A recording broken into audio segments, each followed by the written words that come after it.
Rasulullah Shallallahu Alaihi Wasallam semasa muda beliau terkenal memiliki akhlak yang luhur. Beliau dijuluki Al-Amin oleh kaumnya, artinya orang yang terpercaya. Setelah menjadi Rasul pun, budi pekerti beliau tetap tinggi. Lawan atau musuh beliau pun mengakui ketinggian budi pekerti beliau. Beliau tidak pernah mendendam dan menolak permintaan orang lain. Hal itulah yang menjadi kunci kesuksesan dakwah Rasulullah SAW dalam menyebarkan agama Islam. Di antara sifat terpuji yang dapat kita teladani adalah rendah hati, santun, ikhlas, taat, dan kasih sayang. Yang pertama adalah rendah hati. Rendah hati adalah sikap dan perbuatan yang tidak menyombongkan diri. Rendah hati berbeda dengan rendah diri. Rendah diri berarti minder atau tidak memiliki rasa percaya diri karena merasa mempunyai kekurangan. Misalnya merasa minder karena miskin, merasa minder karena merasa bodoh, atau merasa minder tidak cantik, dan sebagainya. Sikap rendah diri ini harus kita hindari, kecuali merendahkan diri di hadapan Allah Subhanahu wa Ta'ala. Nah, ingatkah kalian tentang kisah terusirnya iblis dari surga? Allah Subhanahu wa Ta'ala berfirman dalam surah Al-A'raf ayat 12 dan ayat 13 sebagai berikut. Qala ma mana'aka alla tasjuda iz amartuk. Qala ana khairum minhu khalaqtani min narin wa khalaqtahu min tin. Qala fahbitu minha fama yakunu laka an tatakabbara fiha fakhruj innaka minas sagirin. Artinya, Allah berfirman, apakah yang menghalangimu sehingga kamu tidak bersujud kepada Adam? Ketika aku menyuruhmu, iblis menjawab, aku lebih baik daripada dia. Engkau ciptakan aku dari api, sedangkan dia engkau ciptakan dari tanah. Allah berfirman, maka turunlah kamu darinya surga karena kamu tidak sepatutnya menyombongkan diri di dalamnya. Keluarlah, sesungguhnya kamu termasuk makhluk yang hina. Ayat tersebut menjelaskan karena iblis bersikap sombong, merasa dirinya lebih baik daripada Nabi Adam alaihissalam. Allah Subhanahu wa Ta'ala mengharamkan surga baginya. Tentu kita tidak ingin jika Allah mengharamkan surga bagi diri kita. Rasulullah Shallallahu Alaihi Wasallam merupakan contoh seorang pemimpin yang memiliki sikap rendah hati yang sangat menonjol. Dalam kehidupannya, Rasulullah Shallallahu Alaihi Wasallam tidak hidup bermewah-mewah, padahal beliau mampu untuk melakukannya, karena beliau bagaikan seorang presiden atau raja. Dalam pergaulan, Rasulullah Shallallahu Alaihi Wasallam tidak membeda-bedakan golongan, tua atau muda, miskin ataupun kaya. Semua merasa senang bergaul dengan beliau. Bahkan terhadap anak kecil sekalipun, Rasulullah Shallallahu Alaihi Wasallam tetap memberikan penghargaan dan tidak meremehkan. Adapun cara-cara menanamkan kebiasaan bersikap rendah hati dalam kehidupan sehari-hari adalah sebagai berikut. Yang pertama, ingatlah bahwa yang berhak memiliki sikap sombong hanyalah Allah Subhanahu wa Ta'ala. Yang kedua, tanamkan dalam diri kita bahwa semua manusia memiliki kedudukan yang sama di hadapan Allah, hanya ketakwaan yang membedakannya. Yang ketiga, ingatlah bahwa surga tidak diperuntukkan bagi orang-orang yang sombong. Yang keempat, ingatlah bahwa orang yang sombong akan menjadi teman iblis di neraka. Yang kelima, seorang yang memiliki sikap rendah hati akan mempunyai banyak teman dan disukai dalam pergaulan. Dan yang keenam, perbanyaklah membaca kisah kehidupan Rasulullah SAW agar kita tahu bagaimana akhlak beliau dalam pergaulan. Sifat terpuji yang kedua adalah santun. Orang yang mempunyai sifat santun berarti ia tahu akan adab-adab kesopanan. Orang yang santun disegani banyak orang. Perilakunya halus, tutur katanya lemah lembut, dan tidak pernah menyakiti hati orang lain. Orang yang santun sangat menjaga kesopanan dalam pergaulan sehari-hari. Contoh perbuatan santun antara lain apabila bertemu orang yang lebih tua menyapa dengan hormat, tidak berbicara kasar kepada orang lain, dan tidak suka melawan orang tua dan patuh kepada guru. Kebalikan sifat santun adalah sifat kurang ajar. Orang yang memiliki sifat kurang ajar akan dijauhi teman dan dibenci orang lain. Contoh perbuatan kurang ajar antara lain suka berbicara kasar, tidak menghormati orang tua, dan tidak mematuhi guru. Jika terbiasa bersikap santun dalam pergaulan sehari-hari, kita akan memiliki banyak teman dan disukai orang lain. Orang lain akan menyebut diri kita sebagai anak yang berbudi pekerti luhur. Akhlak terpuji yang ketiga adalah ikhlas. Ikhlas berarti melakukan sesuatu amalan semata-mata karena hanya iman kepada Allah dan mengharapkan keridaan darinya. Ikhlas merupakan jiwa amalan ibadah. Suatu ibadah itu diterima oleh Allah apabila dikerjakan dengan ikhlas. Allah Subhanahu wa ta'ala berfirman dalam surah Al-Bayyinah ayat 5 sebagai berikut.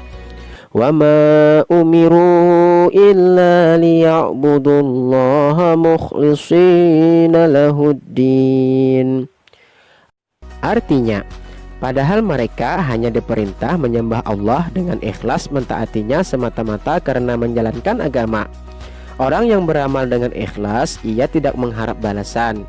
Ia berbuat dan beramal karena perintah Allah Subhanahu wa ta'ala. Misalnya, ia memberikan sesuatu kepada orang lain dengan tidak ada maksud-maksud lain dalam hati. Ia tidak suka memamerkan kepada orang lain, tidak merasa megah, tidak sombong, dan tidak memerlukan pujian. Orang yang beramal dengan ikhlas hanya mengharap ridha Allah Subhanahu wa ta'ala. Orang itu dapat berarti mempunyai keyakinan yang kuat.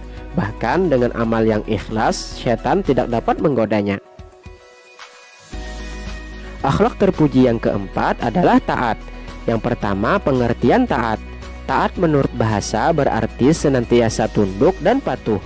Menurut istilah, taat adalah tunduk dan patuh baik terhadap perintah Allah Subhanahu wa ta'ala atau perintah Rasulnya, maupun ulil amri atau pemimpin.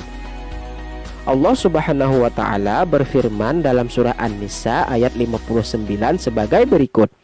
Ya ayyuhalladzina amanu ati'ullaha wa ati'ur rasula wa ulil amri minkum fa in tanaza'tum fi syai'in farudduhu ilallahi war rasuli in kuntum tu'minuna billah wal yawmil akhir dzalika khairun wa ahsanu ta'wila. Artinya, wahai orang-orang yang beriman, taatilah Allah dan taatilah Rasul, serta taatilah ulil amri yang memegang kekuasaan di antara kamu.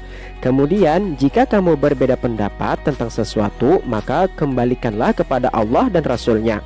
Jika kamu beriman kepada Allah dan hari kemudian, yang demikian itu lebih utama bagimu dan lebih baik akibatnya. Berdasarkan ayat tersebut, Allah Subhanahu wa ta'ala memerintahkan kepada orang-orang yang beriman supaya taat kepada Allah Subhanahu wa ta'ala dan taat kepada Rasulullah dan taat kepada ulil amri. Dengan demikian, perintah ketaatan itu dibagi menjadi 3 sebagai berikut. Yang pertama adalah taat kepada Allah Subhanahu wa ta'ala. Taat kepada Allah Subhanahu wa ta'ala berarti setiap mukmin harus melaksanakan segala perintahnya sebagaimana yang diperintahkan di dalam Al-Quran dan menjauhi segala larangannya. Apapun yang diperintahkan Allah Subhanahu wa ta'ala itu mengandung maslahat atau kebaikan, dan apapun yang dilarang oleh Allah Subhanahu wa ta'ala mengandung kemudaratan atau keburukan. Allah Subhanahu wa ta'ala berfirman dalam surah Al-Imran ayat 32 sebagai berikut. Qul ati'ullaha war rasul fa in tawallaw fa innallaha la yuhibbul kafirin. Artinya, katakanlah wahai Muhammad, taatilah Allah dan Rasul. Jika kamu berpaling, ketahuilah bahwa Allah tidak menyukai orang-orang yang kafir. Yang kedua adalah taat kepada Rasulnya. Taat kepada Rasulnya berarti setiap mukmin harus melaksanakan ajaran-ajaran Rasul yang terdapat di dalam hadis Nabi Muhammad sebagai Rasul Allah. Rasul Allah mempunyai tugas menyampaikan amanah kepada umatnya. Oleh sebab itu, bagi setiap muslim yang taat kepada Allah juga harus taat kepada Rasulnya. Allah Subhanahu wa ta'ala berfirman dalam surah At-Taghabun ayat 12 sebagai berikut. Wa ati'ullaha wa ati'ur rasul fa in tawallaitum fa innama ala rasulinal balagul mubin. Artinya, dan taatlah kepada Allah dan taatlah kepada Rasul. Jika kamu berpaling, maka sesungguhnya kewajiban Rasul kami hanyalah menyampaikan amanah Allah dengan terang. Yang ketiga, taat kepada ulil amri. Taat kepada ulil amri berarti setiap mukmin harus taat kepada peraturan-peraturan pemimpinnya selama tidak menyimpang dari ajaran Islam. Bahkan tidak hanya terhadap pemimpin, tetapi juga kepada orang-orang yang memiliki kedudukan lebih tinggi, seperti anak kepada orang tua, murid kepada guru, istri kepada suaminya, dan masyarakat kepada pemimpin setempat. Sehubungan dengan hal tersebut, dalam sebuah hadis diriwayatkan sebagai berikut. An Ibni Umar anin Nabi sallallahu alaihi wasallam annahu qala alal amril muslimin as-sam'u wa ta'atu fima ahabba wa kariha illa ayyumara bi ma'siyatin fa in umiru bi ma'siyatin fala sam'a wala ta'ah. Rawahul Bukhari wa Muslim. Artinya, dari Ibnu Umar radhiyallahu anhu dari Nabi Muhammad sallallahu alaihi wasallam bersabda, wajib bagi seorang muslim mendengarkan dan taat kepada pemimpin, baik dalam perkara yang ia sukai maupun ia benci, kecuali dalam kemaksiatan. Apabila diperintah untuk menjalankan maksiat, jangan dengarkan dan jangan taati.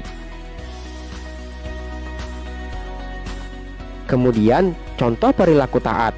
Di antara contoh perilaku taat, baik kepada Allah, Rasulullah maupun ulil amri adalah sebagai berikut. Yang pertama, yaitu melaksanakan rukun iman, yaitu iman kepada Allah, iman kepada malaikat, iman kepada Rasul, iman kepada kitab, dan iman kepada qada dan qadar, serta iman kepada hari akhir. Yang kedua, melaksanakan rukun Islam, yaitu membaca kedua syahadat, sholat, puasa, zakat, dan haji. Yang ketiga, mentaati peraturan yang dibuat oleh pemerintah dan pihak-pihak tertentu yang memiliki kuasa, seperti tidak melanggar peraturan lalu lintas, tidak berbuat kekerasan, dan turut serta dalam kegiatan-kegiatan sosial. Kemudian akhlak terpuji yang kelima adalah kasih sayang. Kasih sayang adalah rasa yang timbul dalam diri hati seseorang yang tulus untuk mencintai, menyayangi, dan memberikan kebahagiaan kepada orang lain atau siapapun yang dicintainya. Kasih sayang diungkapkan bukan hanya kepada teman akrab, tetapi diungkapkan pula kepada Allah Subhanahu wa Ta'ala, orang tua, keluarga, teman sepermainan, serta makhluk lain yang hidup di bumi ini. Makna lain kasih sayang adalah rasa yang didamba atau dirindukan setiap insan di dunia, seperti kasih sayang seorang ibu kepada anaknya. Begitu pula kasih sayang seorang anak kepada orang tuanya. Kasih sayang akan muncul ketika ada perasaan simpatik dan tiba dari diri kita kepada yang akan dikasihi. Munculnya rasa kasih sayang itu sangat alamiah, tidak dapat dibuat-buat atau direkayasa. Setiap manusia ingin dirinya disayang, maka sayangilah orang lain juga. Dengan merasakan kasih sayang itu, setiap manusia dapat merasakan kebahagiaan yang hakiki. Apabila sifat kasih sayang mulai luntur dan sifat dendam kebenciannya lebih besar, maka akan tumbuhnya kehancuran pada suatu bangsa atau masyarakat. Sering kali kita mendengar orang mengatakan bahwa kasih sayang itu tidak pernah menuntut dan akan menerima apa adanya. Ya, memang benar begitulah bahwa kasih sayang itu dapat menerima apa adanya. Akan tetapi nilai kasih sayang seperti itu harus diletakkan pada tempatnya, yakni dalam batin kita sebagai dasar utamanya. Begitu juga dengan pelajaran dalam kehidupan ini, kita ambil hikmahnya saja untuk menyayangi kehidupan yang kita miliki ini. Dari uraian di atas dapat disimpulkan bahwa hidup akan terasa indah apabila kita selalu saling memberikan kasih sayang dan saling menyayangi tanpa memandang perbedaan. Makna dari kasih sayang adalah selalu berbuat yang terbaik, baik itu hubungan antara kita dengan Allah, manusia, alam, dan makhluk hidup lainnya di dunia ini. Orang yang mempunyai rasa kasih sayang, hidupnya akan tentram. Kasih sayang berarti saling mengasihi dan menyayangi. Jika kita ingin disayang orang lain, kita harus menyayangi semua orang. Rasulullah SAW bersabda dalam sebuah hadis yang artinya, siapa yang tidak kasih kepada sesama manusia, tidak dikasihi Allah. Orang yang tidak memiliki rasa kasih sayang akan mudah marah, bicaranya kasar, keras, dan jorok. Orang lain akan enggan bergaul dengan orang yang tidak memiliki rasa kasih sayang. Akibatnya, orang yang tidak memiliki rasa kasih sayang akan dijauhi oleh teman. Ia akan merasa kesepian karena tidak ada yang mau bergaul dengannya.